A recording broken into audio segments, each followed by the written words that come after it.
Alina Habba in one corner, Jennine Pirro in the other. Two female MAGA lawyers enter, one leave for the job of Attorney General. Perhaps it's time to revisit that new game show, Who Wants to Be Donald Trump's Attorney General? Alina Habba throwing her hat back in the ring with a recent Instagram posting in the last couple of days of her in the Oval Office under the quote or the quip, "Always a pleasure," as she visits Donald Trump and J.D. Vance. Who would win between Jennine Pirro and Alina Habba? What about Lee Zeldin? What about Todd Blanche? Is there anyone else orbiting around MAGA world who could slip into the race and become Donald Trump's next short-lived Attorney General? Let's cover it all on MeidasTouch and Legal AF. I'm Michael Popok. Take a minute, hit the free subscribe button on Legal AF YouTube channel. Alina Habba never really leaves the public stage, even when she gets fired. Alina Habba was Donald Trump's criminal defense lawyer, got in trouble representing him in cases, had $1 million sanction against her by Judge Middlebrooks for bringing a suit in bad faith in a civil context, screwed up the first E. Jean Carroll case for Donald Trump, where he lost. It was adjudged to be a sex abuser, and so on. Was also on the team, on the periphery at least, when Donald Trump lost a 19 felony count conviction against two of his companies for business record fraud and tax fraud, and also was on the periphery of the team that lost the 34 felony count case related to Stormy Daniels in the New York case in front of Judge Merchan. She also was the lawyer that lost, a lot of losses here, don't you see a pattern? Lost the $400 million plus civil fraud case brought by the New York Attorney General against Donald Trump, all of his family, and his companies for persistent fraud. And yet, she remains in Donald Trump's orbit. Oftentimes, mockingly referred to as his office wife, would accompany him to MMA fighting and other events at Mar-a-Lago. She apparently has left her husband, maybe getting ready to be Attorney General, and has moved from New Jersey to where? Near Mar-a-Lago, right? And now continues to be in the orbit. Now, when she was appointed to be the U.S. Attorney for New Jersey, which is a federal prosecutor's office, she was eventually tossed by a series of judges in appellate courts because she was illegally appointed, and then she overstayed her 120-day welcome under the Vacancy Reform Act. But did Donald Trump throw her out like the morning trash, like day-old fish, like Pam Bondi, or even Lindsay Halligan? No, he kept her in the government. She became the special assistant to Pam Bondi, advising about U.S. attorneys. In fact, federal judges like a federal judge in New Jersey believed for a time that Alina Habba was still running the New Jersey office, even though she had been tossed by a federal judge from doing exactly that. And yet she kept showing up like a bad penny whenever Pam Bondi was around. So now Pam Bondi's gone. So she's the special assistant to who? Todd Blanche? She didn't post a photo of Todd Blanche, who's right now got the job, at least as an interim level, which moves us on to Jennine Pirro. Yes, Jennine Pirro, formerly of Fox and Fox News and Fox and Friends and all the Foxes. She, a conspiracy theorist, a Jan 6 denier, an election denier of the first order. Jennine Pirro had been a Westchester County judge for a bit, never a federal prosecutor, not qualified, doesn't have the chops to be the Attorney General of the United States. But that hasn't stopped her from in her position as the District of Columbia U.S. Attorney to try to gain attention. She's been trying out with an extended tryout.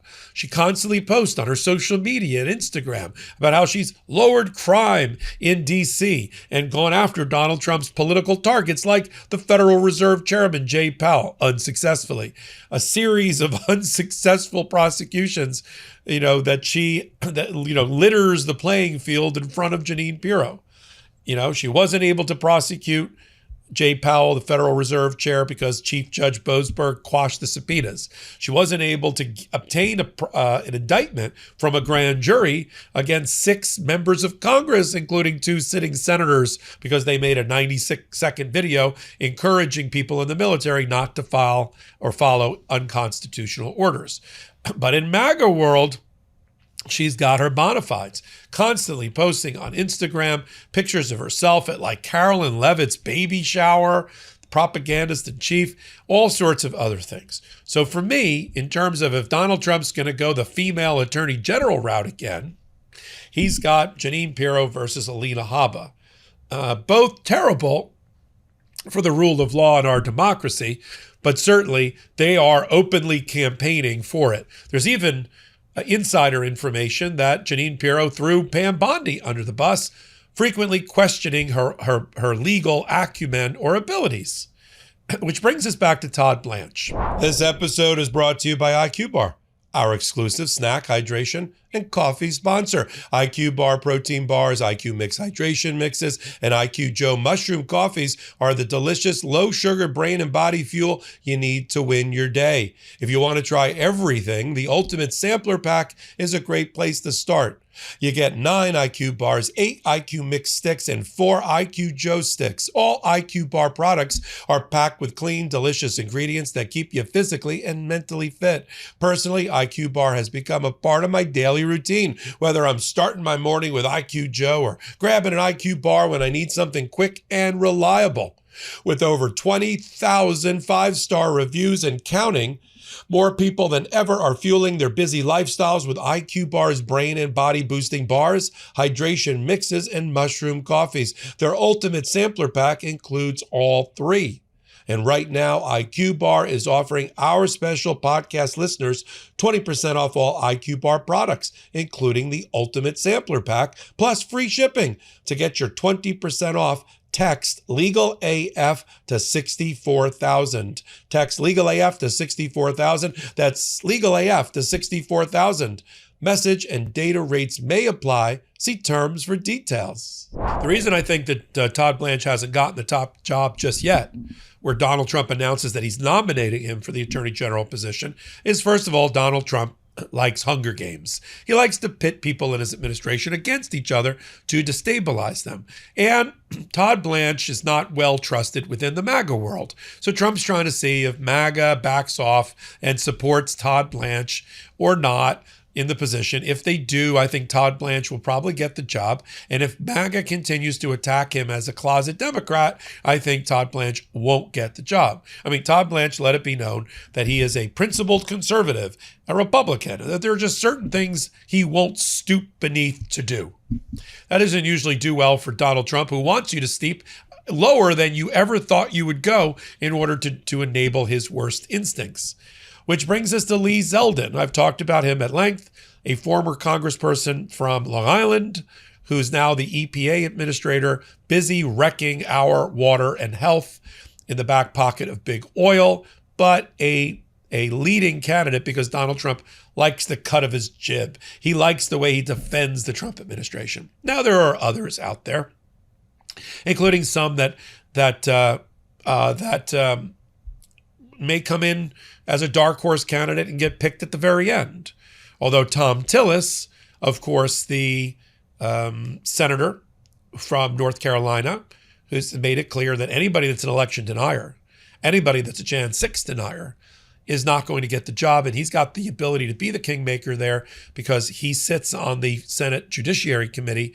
And if he slides over from the Republican side to the Democratic side, boom, that person is blocked. And they can't do much against Tom Tillis. He's bulletproof. He's untouchable. He's not running for office again. He's already retired. He's already said he's not going to run again. So, Donald Trump's threats of, I'm going to do a primary challenge against you. He doesn't care. I'm going to undercut your fundraising. Who cares? I'm going to take away your Senate positions. No, that's not happening. I mean, I guess there's been threats to do that, but that's not going to happen. So at the end of the day, what do we have? Is the Alina Habba to be Attorney General, is that just to scare the crap out of everybody so that it'll soften us up for a more reasonable proposition? Maybe Maybe, but I think Alina Habba definitely wants the job. She didn't fire her husband, move to near Mar-a-Lago to start a life as a debutante, running around with Donald Trump if she didn't want to stay in that orbit. And I think they all realize that once this gig is up, right? Once Donald Trump is out of office, their power and their luster all shrinks by comparison, right? Because they're all moons and they need a giant malignant, narcissistic sun to shine on them because they can't generate their own power, their own light, if you will. And so when he's gone, their careers are about done. So they're trying to maximize what they can do now, which answers the question, why would anybody want to be the temporary part-time attorney general for Donald Trump? He went through 5 of them in the first term. He's already on his second now, could be his third by the time this whole thing is over or more. And it seems to be something that you wouldn't want, this short term. I know we're in a gig economy. That doesn't sound like something you'd want to do. But these people, depending upon where they are in their own careers, I mean, Habba right now is out of a job. I mean, she has a made up, no work, no show job. She could use a little luster of being an attorney general, although I think it would be terrible for her and for Donald Trump. If what he's trying to accomplish is some sort of rehabilitation of the Department of Justice and him, especially about the Epstein files, it's not going to be through Alina Habba, another political hack taking the job. And the real question is Susie Wiles, the chief of staff, and Melania Trump, his wife, which seems to be his closest advisors, are they going to allow Alina Habba in there? I don't really know what Melania Trump's Alina Habba thing is, or if she sees, now that she's single, if she sees her as a potential younger version, a younger model replacement. But I just don't think that she's going to support Alina Habba for that. But we'll follow it. You're here on MeidasTouch and on Legal AF. Take a moment, hit the free subscribe button over on Legal AF YouTube as we continue to grow our pro-democracy channel. Until my next report, I'm Michael Popok. Can't get your fill of Legal AF? Me neither. That's why we formed the Legal AF Substack. Every time we mention something in a hot take, whether it's a court filing or a oral argument, come over to the Substack. You'll find the court filing and the oral argument there, including a daily roundup that I do called, wait for it, Morning AF. What else? All the other contributors from Legal AF are there as well. We got some new reporting. We got interviews. We got ad-free versions of the podcast and hot takes. Where? Legal AF on Substack. Come over now to free subscribe.